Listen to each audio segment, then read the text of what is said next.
Hey, what's up, mutants? I'm Anthony Spartacus Tamal. I'm here as always with Modest Betty herself, April Rodriguez, and we're here with the season finale of episode 6. And we wanted to give you a spoiler-filled episode, and we're going to start off with some Game of Thrones. Because Game of Thrones is something we just watched last night, and what did you think of episode 4? It was not as action-filled as I would have liked it to be, I think. I would have liked to see a little more drama, maybe? I thought this last episode had... You know, you're right. Like, it didn't have a lot of action, but it did have more drama. And I think right now that's the only draw that they have in these last couple episodes. I mean, other than the third episode where the war happened and everybody was sitting on the edge of their seats and everything and watching everything unfold, you know, you kind of just... You go up and then you go down and then they make you rest. Like, this was a resting one. Oh, just making you... Just setting you up to get pissed off. Yes, you know what I mean? So, first thing that in episode 4, that everything was cool, everybody was hooking up, you know, everybody was fucking... After the war. Yeah, it's like, it's time to fuck now, guys, and it was awesome, and first, Tormund left. Tormund's like, I'm gonna get the wildlings, and we're gone. It's like, dude, that's a lot of forces you're gonna just leave with, okay. Fine, and Tormund's a favorite character, and seeing Tormund get hurt and his heart broken because of Brienne and freaking Jaime, and that sucked for me. Like, we all know what it's like to be Tormund, right? Yeah, you know, Jaime ends up hooking up with Brienne, and you know, that backfired in her face. I was so upset about that, because I had, you know, Jaime's a favorite character of mine in the show because of his character development, and, you know, he's like Theon in the sense where he's trying his best to be a good guy. Yeah, he started as a piece of shit, and then now he's like this. But even you were saying that, is he really, like, everyone calls him what they, like, the King Killer because he killed a Mad King who was a Mad King, you know? Like, was he really such a bad guy like everyone keeps trying to make him? Yeah, they make it more about the oath than the action, and I think in the oath, in which the one he gave to Brienne, sounds like it says protect the innocent. And if he killed the Mad King and protected the innocent in doing so, did Jaime really break his oath? You know, I think that's a question that I've asked multiple times throughout the whole thing. His other thing is that he's loyal to his family. So, of course, he's going to protect his family against perceived threats. So, is he really a bad guy? But this episode made me think that he was. Well, see, even perceived threats can come from, like, even great people. Like, Brienne of Tarth is a threat to his relationship with her. That's true, yeah. Severing it at its very core, but he didn't have to. Especially now that she's pregnant. Yeah, but he didn't have to sleep with her though. You know, he didn't have to do all that. It feels like he almost just wanted to take it from Tormund. Yeah, what a dick! That's and I hope Tormund finally comes back and kicks his ass somehow. This episode makes me feel a little like iffy about Jaime. Yeah, who through like a lot of the show, I've been a supporter of. Yeah, she backed up Jaime all the time, and like, you know, like I haven't seen, like, you know, of course, like everybody else, I saw Jaime as this piece of shit guy, and then as she illuminated certain traits about him, and I was just like, you know what, that's true and that's right, and he's not such a... He grew up a shitty person. He grew up with the mindset, and then he interacting with other people for so long, realizing that his family is actually wrong, but not disconnecting from it, though. You did remind me recently, though, that is the reason why Ned Stark isn't around. Ah, yeah. Yeah. He played a role, and, like, you know, everybody who played a role in Ned's death is in danger, and that's because of Arya. And that's another thing. I don't think Arya's forgotten that. I don't think Arya... I think she's keeping that way under wraps. Here's my fan theory for such a thing. I think Arya kills Jaime, uses his face to get close to Cersei, and kills Cersei. And Cersei thus fulfilling her own... Her prophecy from her perspective. Remember the prophecy that said that she's supposed to be killed by her own brother? And her perception, she's going to think that. She's going to die thinking that her brother killed her, when really it's going to be probably Arya, which is a terrible death for Cersei. And then, man, a very terrible scene happened when the dragon got shot right out of the sky. Oh my gosh, I was totally not expecting, which we were talking about how we totally should have been, because the scenes before were these like, happy, let's little fuck, too happy. let's hold each other. Oh, look, he's healing just fine. Yeah, you know, Dany was flying with the dragons all happily to their home, and you know what? I'm thinking, like, does Bran see the future? I think he sees everything, yeah. Okay, so if he sees the future in some case, is there a chance that maybe he told Jon Snow not to fly the dragon? Maybe didn't tell him fully why? Oh. Because Jon all of a sudden is like, oh no, I don't. He's healing, and right, he doesn't need me to weigh him down. And even Tormund's like, you're only the weight of 2 fleas fucking on him. Like that's true. That shouldn't matter. They totally. And then Jon's conveniently, he's like, I'm just gonna ride a horse. Like, okay, all right then. And then the dragon dies that he was supposed to ride, and it would be fucked up if he did know that the dragon was gonna die and said nothing. But I don't think that's what happened. I think Bran, the type of dude that he is, he only tells you this much. Yeah. And, you don't get he just tells you what to do, and you're like, all right. I don't ask any more questions. Yeah, like you said the Night King was coming, and here he is. Now, I want to talk about episode 3. Like, what did you think of Arya doing the last fucking blow to the Night King? Cool, yeah. There's a lot of hate that's been getting... I noticed, I saw it too, that a lot of people were saying that it should have been like other characters, right? Yeah, but like honestly, like who the fuck are you to say? Like just enjoy it. Or you know what I think about people who constantly want to hate on something that's actually really good. Like, everybody seems to enjoy it. But there's always those people that want to stand out and think like, look how outside of the box I'm thinking. Like devil's advocate. Yeah, look at all these flaws in it. And it's like, there's a guy who pointed out every flaw that Arya had. And it was like half truths.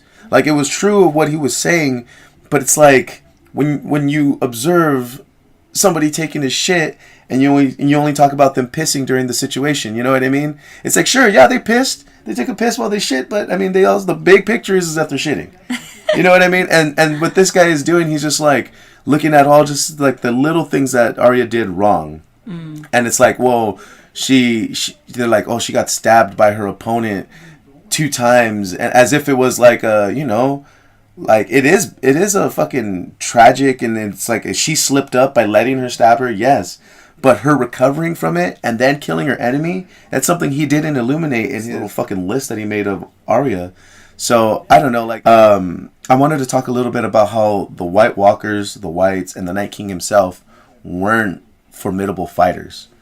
I mean, we saw throughout throughout many episodes, throughout many seasons, that these dudes, when things level up, boom, they're done within a few swipes. And Night King was the prime example of that.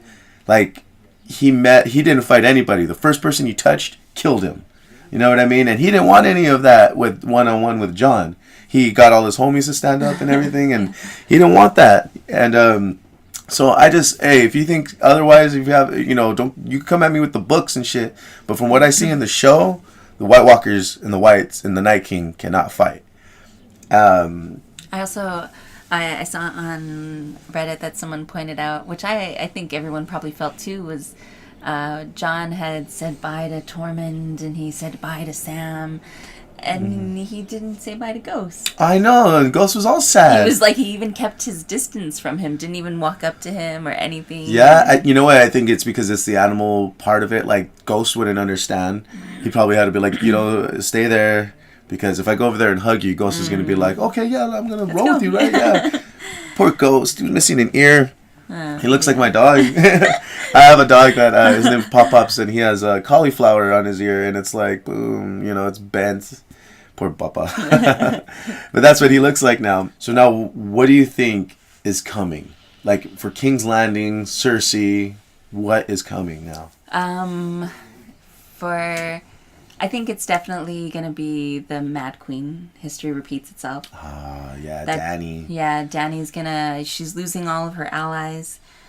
She doesn't feel at home in King's Landing, in Winterfell. Mm-hmm. She's feeling like Jon's trying to, not Jon necessarily, but the energy of Jon. Just how the world and fate is playing out. Mm-hmm. It doesn't seem it's to be in her favor if she fights it. Yes, yeah, that's exactly what I was going to say. Like, she's being very against the grain with it. Like, oh, you're going to do this and I'm going to do that. And then even Varys had told her, like, this is not smart what you're doing.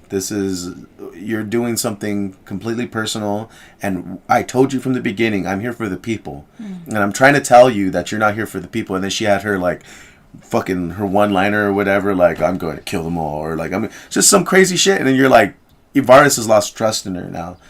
And the only thing that has been proven is that the ruler, the one who rules, should be the one who cares about the people the most.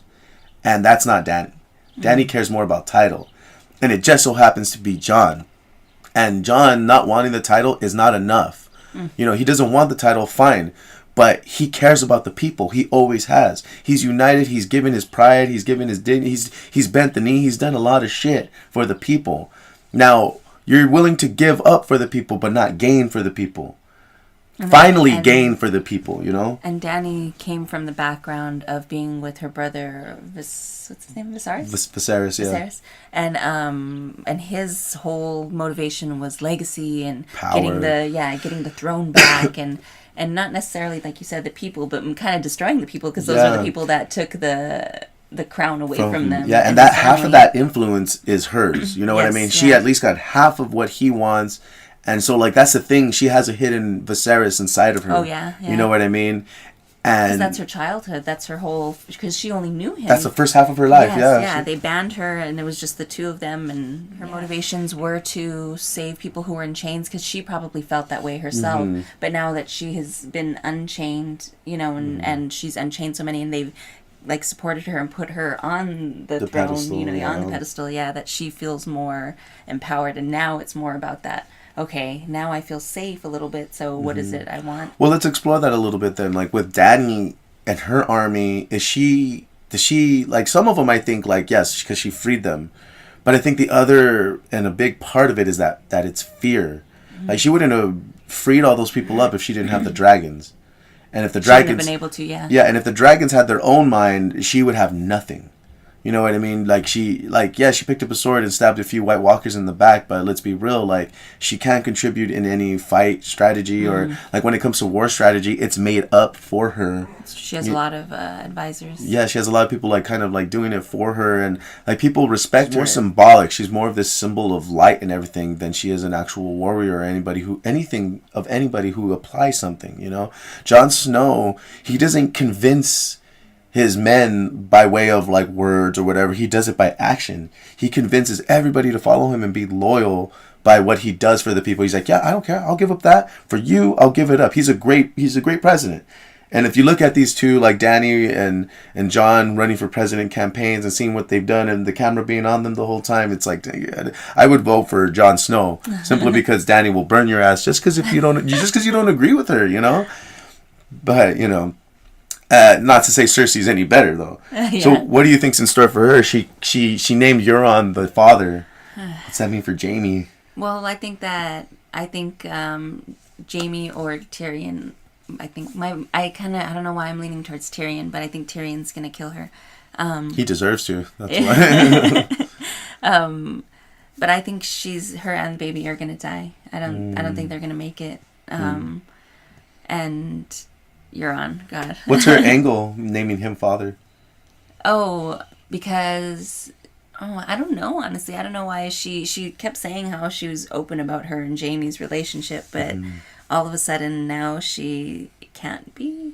Or it's more like she's turning her back on him as he turned her back on her. In the sense of things, I mean, even if Euron knows, like, which he does now, I think he knows on some level, like, hearing Tyrion know that she's pregnant, like, how do you know? It's obviously not mine then. You know, but I think Euron's going to run with it. He's going to run with it because he's like, okay, that's my heir. That means I'm going to be, I'm connected. Yeah, forever. Now I'm here. You know, so he's not going to let it up. I mean, and now that she made it public, like Jaime is gonna they're gonna have a hard time reclaiming that. Even if Cersei was on the side of Jaime at that point, everybody's gonna say, "No, you say Euron's like what the fuck?" Like we're gonna have to wait for the baby and see if he comes out an asshole or not. You know, that's funny.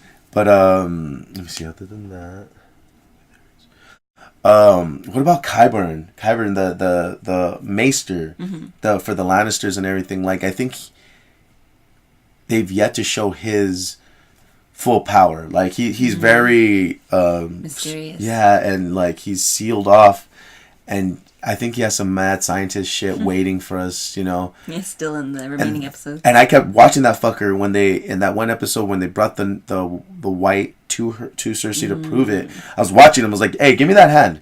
Give me that fucking hand, motherfucker, and you could burn him. You know, it's like, do you remember that? He was like holding the hand, and I'm thinking that dude still took a piece. I read an article somewhere that said that they asked the directors, D&D, if the whites were out of the story forever, and they said, we have no answer for that. Oh, see, and they could easily just say no. They could just say no. You're right. I forgot that Qyburn had taken that hand. So, like, him mixing the mystical realm with his mad science, who knows what could happen. And someone had mentioned before that, like, who does the Mountain really listen to?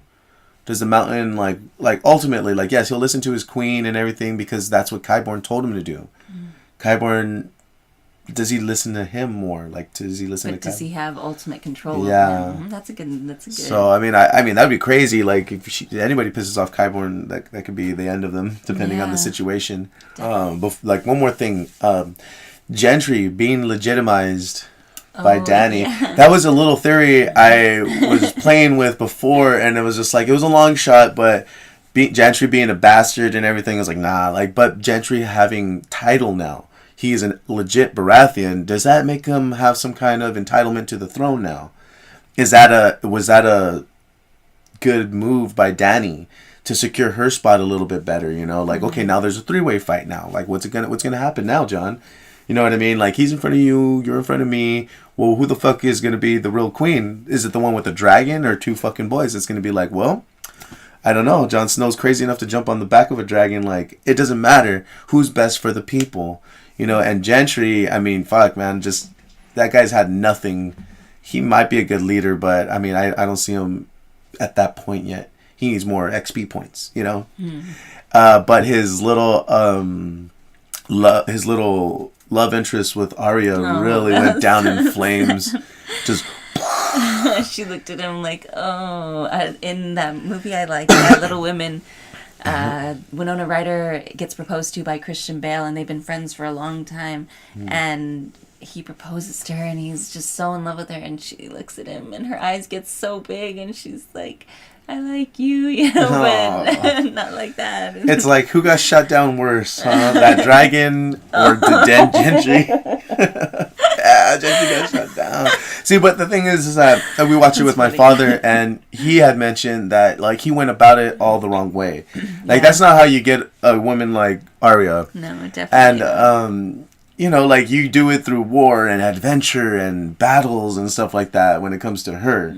Like, try and think of it in a way as, like, how are you going to get Ned Stark to fall in love with you? That's the way that's the way you have to go about it with Arya. Like, okay, you got to go through it for honor. Everything, honors everything to her and her family. Warrior prowess. I don't think really body means anything to her. It's more about your morals and stuff. Like, I think if Gentry just gave up his title and went with her to do adventuring and stuff like that, you know, she would have been more appealed to that. Depends on what he wants more, the title or her. And that's the thing, like, that's how she ciphers out her life. Not just that, but like her options when it comes to a suitor.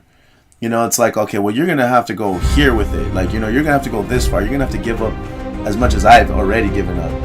You know what I mean? So I don't know, like, Arya. It doesn't honestly seem like she's interested really in a suitor, but. Oh yeah, at all. Like in the idea, but like if anybody's gonna have a chance, it's a man who has her like same interest at heart.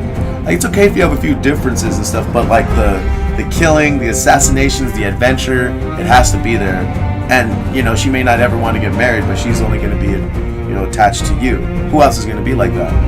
You know, so we've yet to see. What was the deal with the Night King not getting burned? Do you think it had to do with his mystical powers, or do you think he's a Targaryen or something? It's an interesting thought that he could be, but I don't understand how.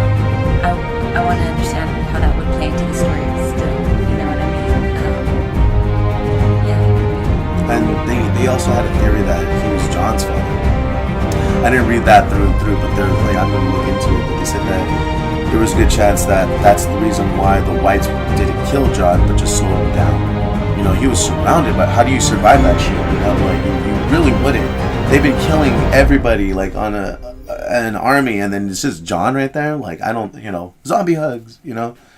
So, there's that theory that he could be a Targaryen, and he could be Jon's father or some crazy shit like that. It could be Rhaegar. It could be all kinds of shit. I'm actually just waiting to see what happens. You know, I love to poke at the fan theories. We had just seen a blooper though right now on the news of the coffee cup that's in the episode. I mean, maybe that's why Daddy was so pissed off. She didn't drink her coffee. It's just sitting there. Drink it before it gets cold. That's funny. Yeah.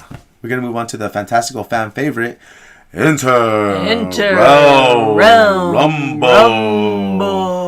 Now this is a simple one, guys. It's a pound for pound fight between the War of Winterfell and the Endgame War. Now I call it pound for pound. What? I call it pound for pound because obviously you couldn't get the characters versus the characters. Like, one Tony Stark suit will take out all of Winterfell and a dragon. You know what I mean? So, and then, you're going to add Thor and all these foods. Like, no, they would fucking kill everybody from Winterfell. Yeah, that's what I was thinking. So look, it's a pound for pound fight saying like just how good it was in its segment. Like, it was a really good war. The Battle of Winterfell kept me on the edge of my seat the whole time. Yes. Sure, maybe some people had a hard time seeing it, but I didn't. I saw everything. My palms were sweaty the whole time. I was happy with everything that happened in the show. I mean, pointing things out and making it like sound like it's not as good as it actually is doesn't work on me. I'm still impressed and I'm still happy with what they did. So the Battle of Winterfell, like I said, I was always worried that one of my favorite dudes is gonna die. And then my heart jumped when that fucking White was on top of Arya. She was like, ah. And it was like, holy shit, she's actually scared. Like, she's nervous and everything. That was the one problem I had with the Battle of Winterfell, was there was too many scared fighters. Not one of them was confident the whole time. Maybe Tormund, but not one of them was like fucking confident the whole time. Like, every one of them had that look in their eye like, I'm gonna fucking die. And then at some point they were all waiting to die. That wasn't the case. That wasn't the case when it came to Endgame. When it came to Endgame, everybody was ready to win. Everybody was going in there like, I'm gonna die. I'm not afraid to, because fuck Thanos. Like, this is the only chance we have to save trillions upon trillions of lives. And they took that opportunity and they fucking made it amazing. Like, let's talk about first Captain America getting Mjolnir. Like, that was fucking brilliant. That was so beautiful. Him just like smacking around Thanos and throwing the shield and using them both at the once. And then, it came to a point where Captain America was facing off not just against Thanos, but also his army. His army was oncoming, and then, I thought Jon Snow was pretty badass, stepping up to the whole horde, like pulling out his sword. Captain America really topped it with that one. Everybody was coming at him, and he just got his shield and tightened it up, and you can see it in his face that this is probably the last thing I'm ever going to do. And before those fuckers even reach him, you just hear, Cap, you there? And he's like, what the fuck? And then everybody shows up, and that was my favorite part, when all the portals opened up, and I was like, Doctor Strange! Like, everybody came back. And it was a fair fight finally. And even better when Giant Man came out and he punched that fucking Chimerian fucking monster. It was so badass. And then to see Black Panther do his running back maneuvers and then pitch it to fucking Peter Parker, who went into insta-kill mode and started killing everybody. And all the fucking strong lead female fighters guiding the way. Do you remember that? All the females just joined it. And everybody wanted to hit on that too. Like, oh my god, they have their female montage. How many fucking male montages have we had in superhero history? Like, almost nothing but. I think we can be fine with a couple of females being badass. Let it go, guys. Fuck. It was so cool. Like, watching Peter Parker being side by side with Miss Marvel, getting to point A to point B, just that was fucking awesome to me. Miss Marvel coming in and fighting Thanos, and Thanos having to pull out the Power Stone to give her a good headbutt. That was fucking brilliant. For me at least, these battles and everything were fucking amazingly done. I have no complaints, but I gotta say, Endgame was the better war. It was bigger. It had a lot more characters. It was intergalactic. You got, I know the Battle of Winterfell had dragons flying, but this thing had, fucking everything in the sky. Like, you had to look up and down and all around to make sure you got the whole fight. So I got to give it to Endgame. Who would you give it to? That's a tough question, because for me, I think it's such different like you said, you can't compare in kills because no, that's unfair. Marvel characters would demolish everybody, and they're current, like they have modern day weapons, so that's that's very unfair. And the Game of Thrones battle kept me on my seat, like so excited, could barely sit still.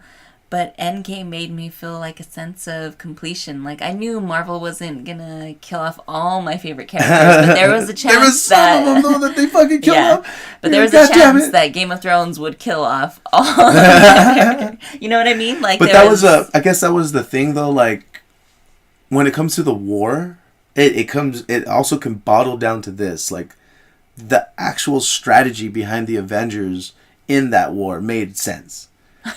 The strategy at the Battle of Winterfell made no sense. Like, maybe that's what kept me at the edge of my seat, though. Like, okay, keep making dumb decisions and I'll fucking watch it. Like, no, I mean, I get that, but honestly, I think that is more realistic than the Marvel outcome. You know what I mean? Where, everything, the battle strategy is awesome and it goes perfectly. So wait.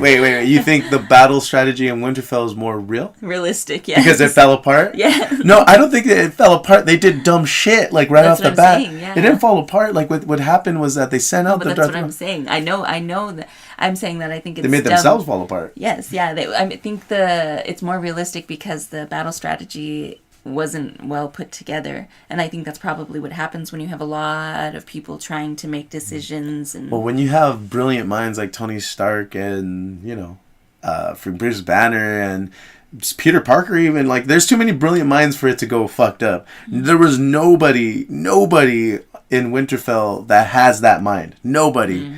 And that's fucked up because, like, and they still, like, that's a thing, though, like, it's a disadvantage for them, which makes it a harder obstacle for them to overcome. I think maybe the end game, some fighters may have had it a little easier, definitely, than Winterfell dudes, but I just think they were just dumb in their strategy, because it's like, why would you send Dothraki, who are probably half in numbers of what you're sending them towards, and they're coming towards you? Well, why are you sending them out there? And they can't even see. And you have dragons that can light up at least 100 yards away from them just to see where we're at. And no, they kind of just stood there and they watched the fucking candles go out, and they were like, oh my God, I can't believe that happened. You really? You can't? I would have told you that's going to happen. I mean, shit. I mean, once they started to run out there, you kind of got that feeling that all those candles are going to go out. But how about Ghost going out there? He's like, I'm such a good fucking boy right now. Like, he's badass. But yeah, like, for me, it's Endgame. I'm undecided. Undecided, yeah. It's a tie for her. Before we go, we wanted to do an EI recommends, and really quick, I wanted to recommend this awesome comic book called The Savage Avengers. And one of the main reasons I got it is because the Punisher, Conan, and Wolverine in the same content. That's so fucking badass. And the beginning of this comic book, you'll see Wolverine fight Conan. And it is an awesome, epic fight. And that's just the beginning of it. So you guys might want to check that out. Give it a good read. So we just saw the trailer to Far From Home, the Spider-Man. What did you think of that? That was good, like, really funny and interesting. Yes. Like, he's going to take the mantle of Iron Man. That's cool. So it feels like a whole new generation of superheroes is starting to evolve a little bit. It's really cool to see the unfolding of it. The young bloods and stuff coming out. And what's interesting about it is they I don't know if they're going to go with this. I don't know if it's... But what they're setting up with is that Mysterio is from an alternate universe of ours because of the portals we have currently opened up in Endgame. So all these monsters have come into our universe already, and a few people. So I think that also can open up for the mutants to arrive on set, you know what I mean, to finally become one with the MCU, and that's going to be their big door opening. What is that? So we've been watching the show What We Do in the Shadows, and it's a show about vampires in a modern age. Their business and their objective is to take over human society and stuff, at least Staten Island, right? But they're too fucking lazy to do it. Like, they just want to really do what they want to do. They kind of want to party and garden, just live a normal life, it seems like. And it just gets derailed by ancient past transgressions. Like, werewolves and ex-lovers that reincarnate, and like the main vampire dude who just tells you what the fuck to do for no reason, and then there's the vampire blood orgies and stuff like that. It looks like they're trying to do a Vlad the Impaler impersonation and making him more wholesome and more neighborhood enthusiastic. It's really funny, and it's a lot of good fun, and it's like The Office but with vampires. So you guys might want to check that out. Other than that, I still do massages for Hands of Apollo Massage. Check me out. I'm on Instagram. I do 150 for 2-hour chair massages. That's for, it's great for events, like for your employees, birthday parties, baby showers, bachelor parties, bachelorette parties, Mother's Day, Father's Day. It's a really good deal for 2 hours. I do hot stone massages, deep tissue massages, chair massages, pregnancy massages, sports therapy massages. I also do spa treatments and stuff like that, and some mild meditation. So hit me up if you want anything like that. I also do the Ludus. I also train in mixed martial arts, where you can learn some really awesome defensive skills and how to defend yourself and defend the ones you love, teach you how to fight, and you'll be around like-minded people who just want to get better and in shape. We also have somebody's birthday coming up, and it's tomorrow. We're going to Disneyland. It's going to be awesome, and it should be fun, and I'm excited to go. Coming up, we got some friends about to do some endgame theories. Let's check it out. Hey, what's up, mutants? I'm Anthony Spartacus Tamal. I'm here as always with Modest Betty herself, April Rodriguez. Hi. And we are Equid Influence, and we're here with two of my very best friends, Robert Rivera and Deandre Garrett, who are very, very well educated in the comic book universes. So, Robert, would you like to introduce yourself? Oh, I'm just Robert Rivera. I'm Miles' buddy, and I'm looking forward to talking about some endgame stuff. So, what's one of your favorite comic book characters? Ooh, it's really hard to narrow down. I probably love the X-Men more than most. Nice. But that's very nostalgic for me from my childhood. Nice. Yeah, the animated series is always a good go-to. How about you, DeAndre?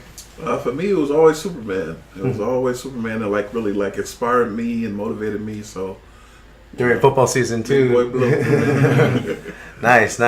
And today we're going to talk about some endgame spoilers, finally. And I've been dying. I know a lot of us have been walking around our neighborhoods. It's kind of just like, have you seen it? Have you seen talking to the cashiers, trying to be respectful. And I think the Russo brothers, they put out a thing that says the official end to that is this Monday, right? Yes. The official and that's when this episode goes up. So we didn't waste any time. For the most part, I feel if you're a real fan, you would have seen it by now. So let's get right into it. First thing you noticed about Endgame that stood out to you, what is it, Rob? Ooh, well, probably that it went in a direction that I wasn't quite expecting. I wasn't expecting so much time travel and traveling into all the different timelines and jumping back into old movies. It was just I knew there was going to be some sort of time toying with time to kind of get them going because of Ant-Man and his whole thing, but it just it seemed a bit different. It was really nostalgic to go back into each one of those movies just for a brief minute. I think the best or the easiest way to comprehend the time traveling thing, because I think a lot of people got lost in it. Even I had to say what they were saying in my head over and over just to make sure what they were saying. And what I came up with, the closest one I think is more like Rick and Morty, maybe. They're when they go into a different timeline, a different dimension or whatever that has a reflection of who they are, they're still in their present timeline. No matter where they go, they just branch out. So I think that's the easiest way to talk about it. And in the movie, they try to associate it with every known time traveling movie you can think of. Yeah. What's something that stood out to you, DeAndre? How they took their time, it really built up to where how big the end was going to be, how many characters were going to be included in the entire battle. So that really stood out to me. I went and saw it 3 times already. Yeah. So it stood out to me each time. Damn, I'm embarrassed. Build up to that. Man, that's cool. So you know the movie better than most of us. When you did your research, did your research. Yeah, I enjoyed that too, though. I noticed that watching it just the one time was that they took time with the story, which was refreshing. It wasn't just so.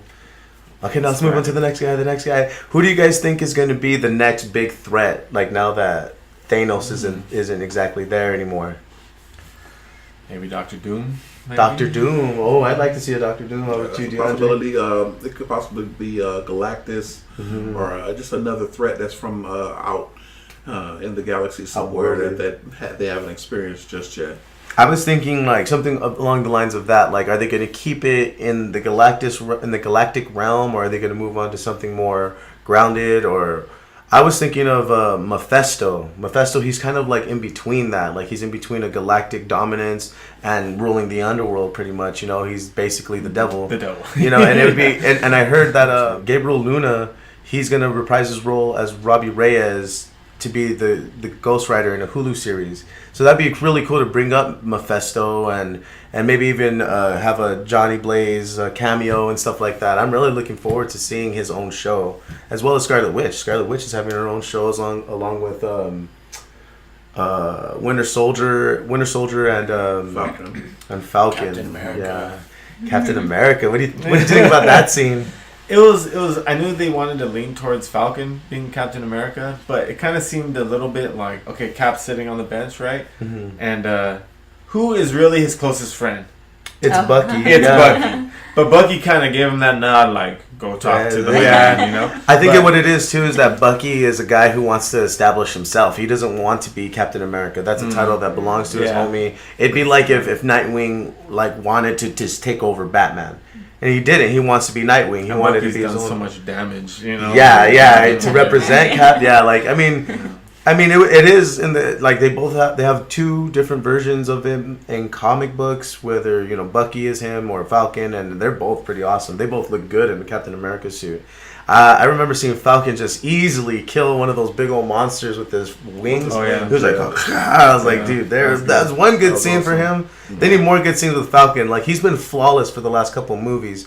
When I seen him in Civil War, I seen him, like, if you count it, he was whooping Iron Man.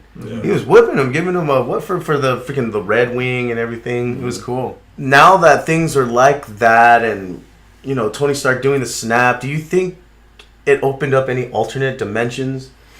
I think so, because you see when they went back to New York, you see Loki escape with the Tesseract. Yeah. So I'm like, that's definitely going to open up some new dimensions and some new possibilities with Loki now. Loki disappearing is always kind of bad. It's like, what the fuck? Like, with something so powerful? Like, but also good for us, so we know he's alive still somewhere. Yeah. That's true. That's another guy I think they wanted to do a show with.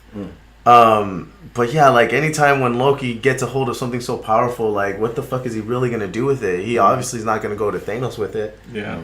Loki going into the past or whatever Tony Stark may have done, it could have well introduced the mutants.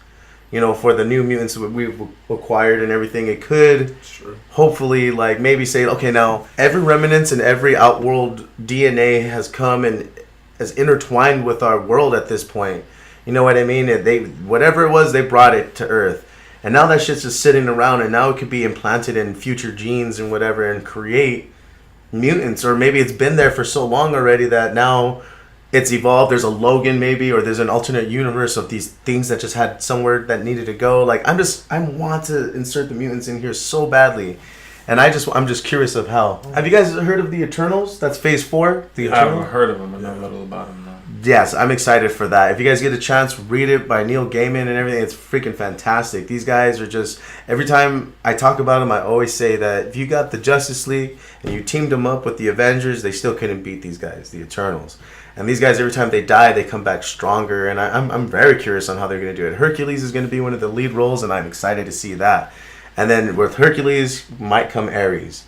And Ares is Hercules' brother. So be on the lookout for that. Any of your own theories? What do you think is going to happen as far as Doctor Strange, everybody going forward? Who's someone you're looking forward to seeing? I'm definitely looking forward to seeing more Doctor Strange and also Spider-Man as well. Because I feel like his arc is he's maturing as a hero and as a character. And then after seeing like what happened with Iron Man, I feel like that'll bring the best out of him even more, because he had like a kind of a father figure, like big brother role with him, and he really looked up to him. Now he has a big brother role. That was definitely like one of the more emotional scenes in the movie too. Like, he's Mr. Stark, and I'm like, oh my god, stop him! Like, I was like, someone get Tom Holland out of here. Like, man, that dude's always getting me sad. Right? How about you, Rob? What was something?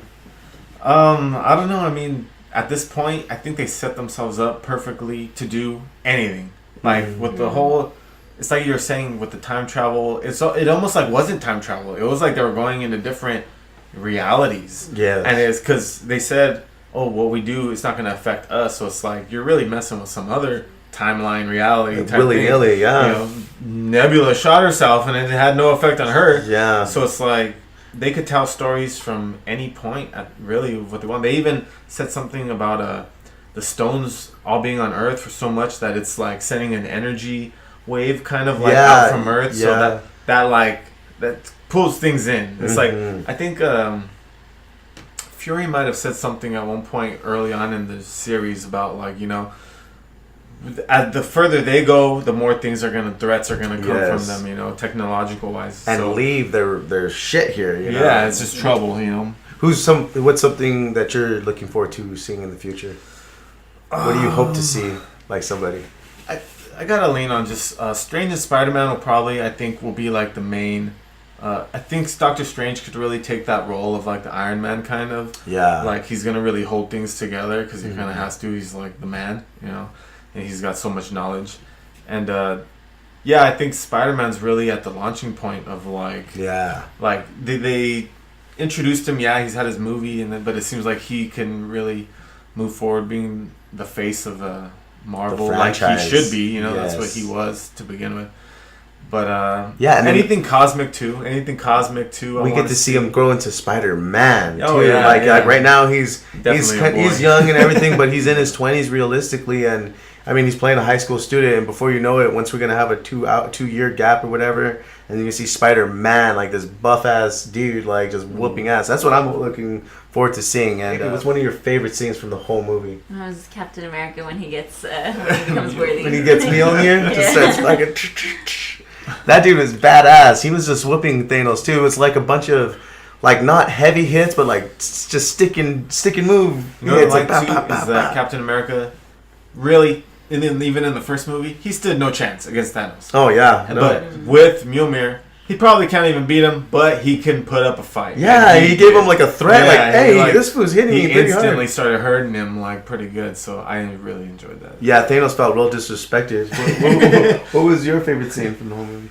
I think it was more than a scene for me. For me, it was like throughout the movie, you got to see how deeply they were affected. They were how Thor was. Like you saw like his like borderline PTSD, like how affected he was by everything that took place. And seeing them, true.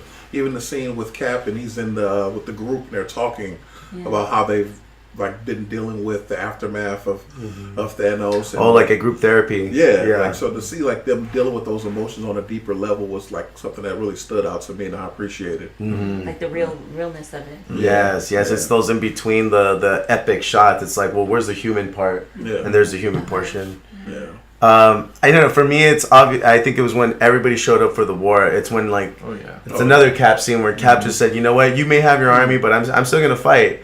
I'm gonna take a few of you with me, that's for sure. And then everybody showed up. And another good one was when he turned into Giant Man and he just started he went out and punched the intergalactic dragon, whatever the hell that thing is called. Big slug thing. Yeah, he punched her right in the face. I was like, hell yeah, dude. And he was able to go big to small very easily without needing any orange slices or anything like that. So that was pretty cool to see. I was really happy I'm really happy we jumped the gun on getting some tickets and everything and being some of the first guys to see it because it was really hard to miss those spoilers. Yeah. It was really hard. It was even harder not to say them. I was ducking and dodging them for a while. All I wanted to do was talk about Thor and how he was, he's bigger now. He's still worthy. He's actually more relatable now than that he's fat and everything. So I had mentioned earlier to these guys that I think Thor being fat was a little bit of a jab at Aquaman because Aquaman, he puts on a show by, he takes off his shirt. His sex appeal is a big draw for women, especially women who are fans of Game of Thrones. You've seen him as Drogo and wants to, see him in ongoing things. And so that was his pull. And it's like, do you think he would still get that same pull had he been fat the whole movie? And Chris Hemsworth definitely did. Like I still wanted to see Thor. Every single time they weren't showing Thor, I was like, where is he? What's he up to? Is he eating? Is he fucking drinking? Like, is this fool being a slob somewhere and I'm not seeing him being a fucking asshole? Like, damn, this sucks. And he was doing the whole, the Al Bundy thing, hands in the groin, like, dude, like, this is what I am now. And it's not who he is, really, but, like, he's just in a slump. And that was just something we can all relate to. We've all been in a slump like that, where we just kind of gain weight, and I just felt it really relatable. We just get induced in video games and fucking angry at things that don't mean shit. We've all been there, and then we go, the fuck was I doing? What was I thinking? I better start working out. I love Thor is my favorite character of the movie. Who is your favorite character of the movie?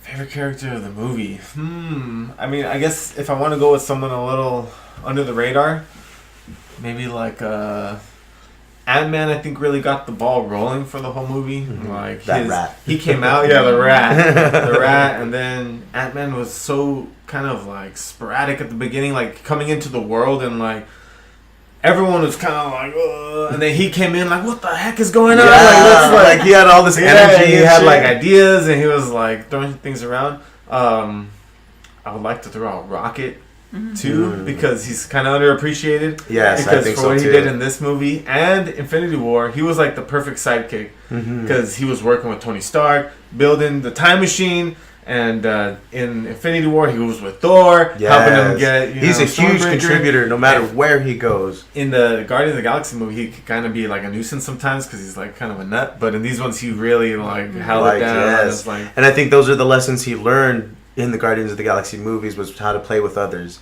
and it showed in this one. How about you? Who's your favorite character?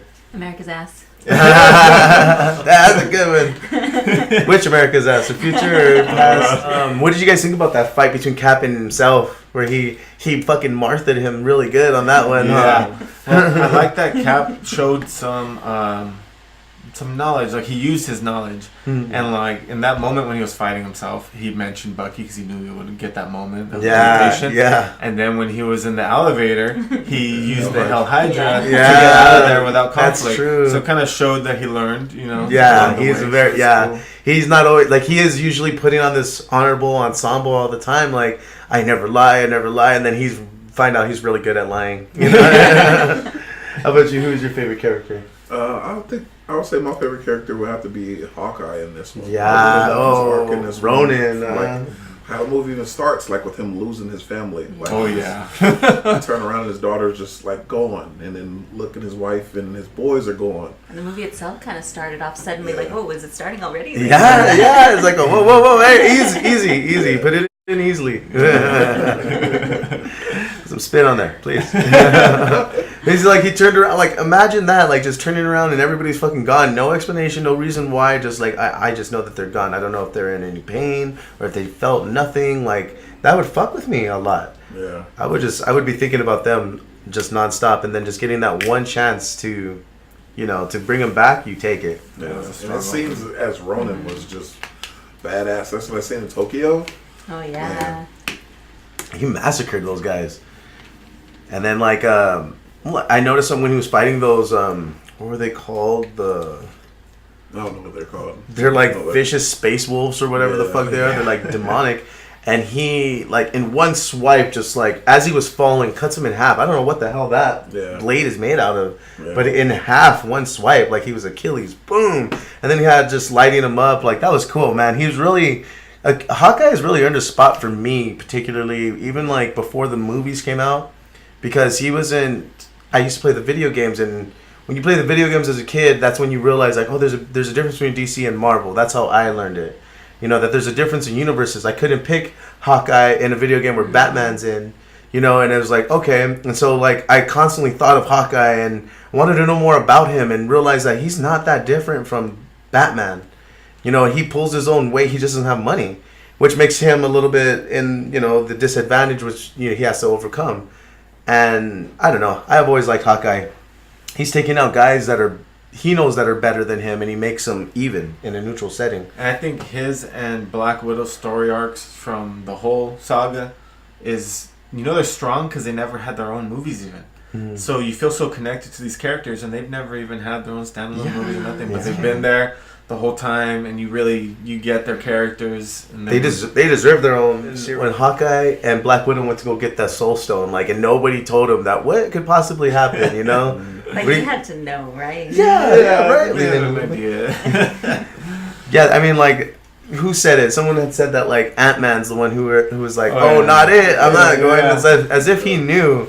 And he didn't want to tell them. But if the other pair, I forget who it is now, but I think it was Rocket and Nebula? No, it was War Machine and Nebula. War Machine and Nebula. If they would have went, they wouldn't have been able to pick them. That's true. Like, go ahead, take her. It's cool. Yeah, so I think they had to have known when they sent those two specifically. Yeah, maybe they were just not talking about it the whole trip there or something. Yeah, because when they arrived there, he tried to convince Romanoff that he's lying, you know, like maybe he's lying, maybe he's just full of shit, and it's like no, he's telling the truth. Like, so they didn't have no idea what they were in for. I did like that moment where they blasted off on the ship by themselves, because it's like how far they've come together, kind of. They're even like reminiscing a little, like here we go, long way going into space now. Yeah. So the scene where everybody came back, you know, the freaking portals opened and everything, and you know, Cap was ready for death. Cap thought he was by himself, and this is it. I'm going to go after it.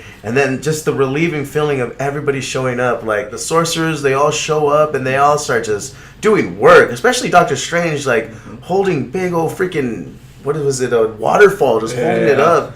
That dude is badass. Like, it was a really powerful moment, too, for me. Even Captain America facing the army all on his own. It's, that was cool. Even the little Trump Jon Snow on that one. I know. I was like, oh, take that, Jon Snow. No, how about when Black Panther turned into the world's greatest running back? All of a sudden, he's like, give it to me! And then he's stiff arming dudes. Kind of would be. His suit like absorbs. It's perfect, right? And then he throws it to freaking Spider-Man, and he's like, turn on death mode, and he's like, this is fucking smacking these things in the face. Activate insta-kill. Yeah, activate insta-kill. I got this. I don't got this. That was cool. And then freaking Miss Marvel comes to like pave the way and like, do you have something for me? And he's like, hey, in football you gotta take it. So you guys excited for Homecoming? Yeah, I'm interested in it because it's like gonna work as like kind of like an epilogue to the whole saga. It's gonna kind of give you a feel for like where the world's at, you know, afterwards. And yeah, I'm excited for that. And then everybody recognizes that everybody's gone and came back, so the appreciation of the world is going to be, you know, hopefully everybody's appreciative, you know. I'm real interested in that too, how they're going to, if they're going to address the fact that half the world is being reintroduced. Yeah. Like, that's got to be chaotic. Like, that's a lot of social security numbers we're just going to have to get back. You know, that's one thing that kind of, with Captain America taking off at the end, I felt kind of shaky about that because I was like, I don't know if he would do that because it's like, it kind of felt like he would have been needed more than ever at that time. Like, the world's in chaos and Tony Stark just made the sacrifice. Black Widow just made the sacrifice, you know, his friends, and to be like, well, I'm out, like, yeah, like calling it a day. Well, like you said, he seemed like a dude who learned from his mistakes and other people's mistakes even. So he saw Tony make a family and leave it, and he was like, you know, I'm not going to do that. I'm going to make a family and stay there. I have an opportunity, you know, to do it. And I think he kind of owed it to Tony giving up his life to give himself one. Or else, like, what did Tony really die for, you know, life or, you know, but, like, you're right. Like, it threw off a lot of people, especially my selfish ass, only because I just wanted him to come back as captain. He just got Mjolnir, and he's, I don't know, man. Like, I thought he would have a lot more fun coming back. Yeah. And starting the new life, like, letting it go. You know, your life went this way, you know. And he did say, though, we don't let it go to Black Widow. He's like, I keep telling people to, you know, let it go. He's like, well, we don't let it go. But I'm like, I still would have felt like his duty, like his sense of duty would have been stronger than ever, sort of, you know. Because it's like the world would need a Captain America more than ever at that point. Yes, and somebody to make those hard decisions, too. Like, sure, you know, Captain Marvel might make those hard decisions and stuff, but I mean, I could already tell, like, not everybody's going to agree with her right off the bat. Like, not everybody's going to agree with her. And even, you know, like I said, I liked the movie Captain Marvel. It was really good. You needed it to explain certain little things about it. But, I mean, fuck, I'm wearing it. Captain Marvel. Which store would have got more money's worth with Thanos at the end. Because I'm like, he had both hammers. And Thanos was still whooping his ass. I'm like, you don't even have any stones this time. Yeah. Like, you put an axe in his chest with all of the stones, and now he doesn't have but it was one also, stone. He was also an epic shape, blade. He just had this big ass blade, and he's still whooping your ass. Like, what is going on? That's true. That like had my nerves racked a little bit. Because then he like knocked out Iron Man, and like even his suit Friday's like boss, wake up, and like he's out. Like I'm like. That could be attributed to his decline too, physically. Yeah, his physical decline. He took a break for 5 years too. Yeah. Like, he was like with his family. He was resting, like away from all the stress and the bit in the company. Tony, like he had a daughter. He was resting. He was away from it. Yeah. So I'm like, if anything, he should have been rejuvenated, like to get back to the fight. But he did. He just got fatter. And, like the thing is that there's a new comic called War of the Realms where he does have both.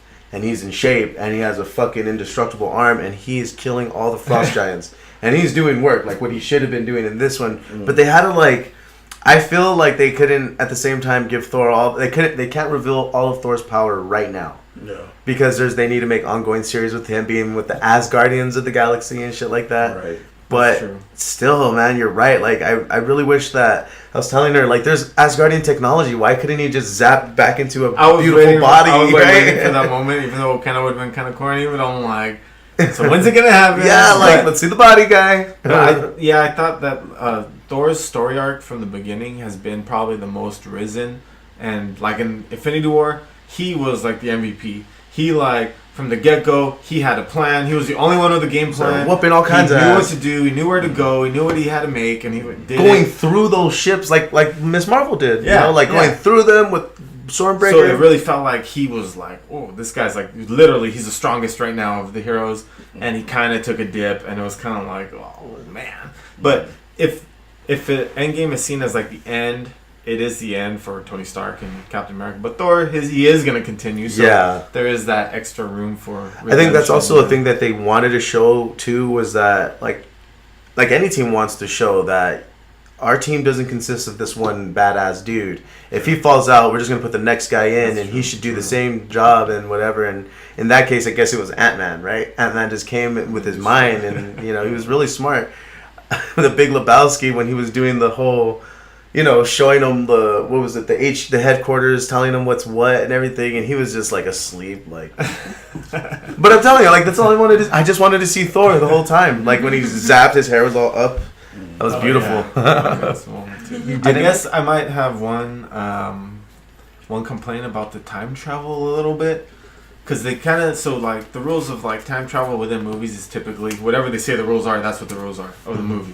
And they kind of like explained it in a way that was like, whatever we do, it's not going to affect our time. We're just trying to get the stones back. Yeah, we will fuck it up everywhere else. Yeah, so they're going into these alternate timelines / realities that don't affect their time, but they're clearly affecting these realities. Like certain of them, like with Loki. Yes. Like that's a different reality / time. That reality is being fucked with. There's another reality / time that Thanos is not in no more. Gamora's not in anymore, and Nebula's not in anymore, and his whole army is not in. Well, good for them because they don't got to deal with that now. But it's just kind of crazy that they like. But then, like Gamora's there, you know what I mean? Yeah, like she's in their timeline now. But then in the end, Captain America goes back in time, but in their time, like in their reality, because he ends up old in this one. Old, like if he like to think that maybe he went in another and then lived out his life. He would have been like in another reality, sort of, technically according to their rules. Yeah, he went back in time and lived out his life in that reality, and in that reality, he's probably like, oh, this is the science. I'm gonna just go back and say hi. I got to give this to Falcon. He's an old man at this point, and they're like, okay, yeah, no, boom, boom, boom, send him back, and he's like there, and it's like it's been 5 seconds, but you're a fucking old man. I think that's the thing about the quantum realm that what's his name that Ant-Man was trying to explain. I was like, I was in there for 5 seconds, but for here it was 5 years. So I think it was like an expansion on that. Like, just multiply that, whatever the machine desire was. They could have made a whole movie about just Captain America delivering these stones back to where they belong. Like, imagine of him delivering it back to the Red Skull or something like that. Oh, shit. He's supposed to return them, like, almost the exact moment that they're taken. Yeah, so I wonder what that was like. Yeah, it would be kind of crazy. Red Skull and him. Even, what other stones did they take that he would have to return? He would have to ether. return Yeah, he would have to return the ether to That's Asgard. all the way to... They could do a whole movie just on that. Actually, plot. I think that's the Collector. He has to take it all the way back to the Collector. You know what? And really, he probably could have. Let's say he waited for the Time Stone last, and he's got to return that to the Ancient One, right? He could have potentially just gone back to his time, his own personal time, and then just waited, kind of like with the stone. And then when the time came, kind of was there to like return the stone. At the that would have been the smart thing to do then too, like to live out your life and then just go, okay, never mind, I go right back, and then I'm gonna go back. Damn, that's a lot of things to remember, though. You know. Yeah. But I wish because I get it at the same time because at the end scene is such a big scene and they have so many moving parts. But I just wish you would have saw more characters have moments to shine fighting. Because you had other characters off to the side. You didn't know what they were doing, but you know they're contributing to the fight, but you didn't get to see it. Yeah. So, kind of like a Mantis. You're like, well, what is she doing? Like, what is she really doing? I saw her get ready to fight, and then she was like doing this, like with her hands. I was kind of wondering that. And you're like, what are you gonna do? What are you gonna do? There's like, you're like Sansa standing among these dudes. It's like, what are you gonna do? Pain of the people dying around her. She's like, oh my god. Drax is laughing his ass off killing motherfuckers, dude. That's true joy. But that'll do it for us here at Equid Influence, guys. I'm Anthony Spartacus Tamayo, and this is April Modest Betty Rodriguez, Robert Rivera, Deandre Garrett. Thank you guys for joining us. Thank you guys for joining us, and we'll see you guys next time. Peace.